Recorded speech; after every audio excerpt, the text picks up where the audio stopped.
It's a real coin toss in the presidential election for sure, and it's going to be a thriller when we look at the Congress as well. The House of Representatives and the Senate will be crucial to what type of policy these two presidential candidates can pull through in the end. What is it that people are interested more in? Is it really policy?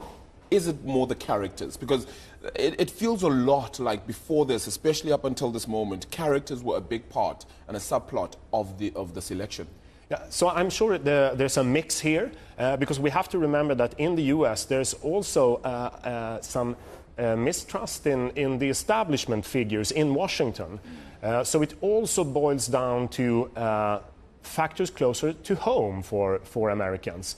What is the labor market situation like? What is their wallet situation like? Am I better off than I was 4 years ago? Will I feel that I can give the incumbent party another 4 years in the White House, or do I feel it's time for a change? So that's also an important bit here. One might say that despite Trump's health, and I say health in terms of just regulatory wins, what people think he would do for the market, in terms of how good he might be in handling the economy, he still hasn't had a massive lead here.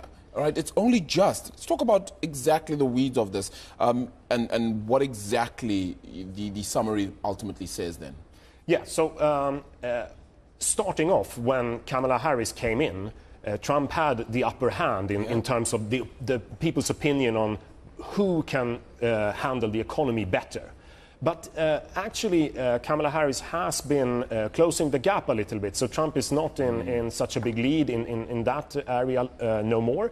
And it gets even more complicated when we start looking at the national polls, who do people favor, the state-by-state polls, the county-by-county polls, and also looking at bookmakers' odds.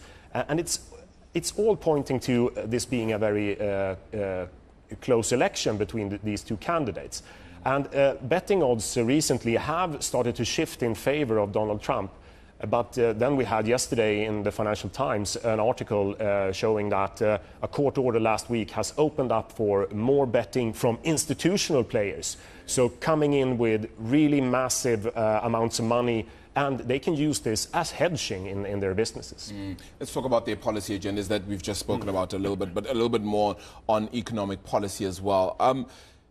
Is it the case that because you possibly could have a split with regards to House and Senate here, that means that not much really moves when it comes to policy then, despite whoever wins?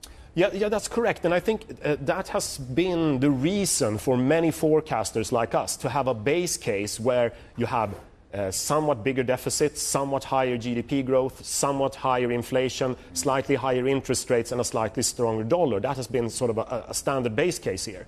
But what's starting to show is that on the one hand, as Trump reinforced yesterday in an interview, he is looking to push up tariffs. It's not only being a part of a upcoming bargain rounds with trade partners. Yeah. This is something that he thinks is good for the economy.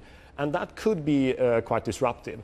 And the second thing is that the likelihood of a red sweep, as it's called, that the Republicans win all 3 elections and have a dominant power, that likelihood has increased recently.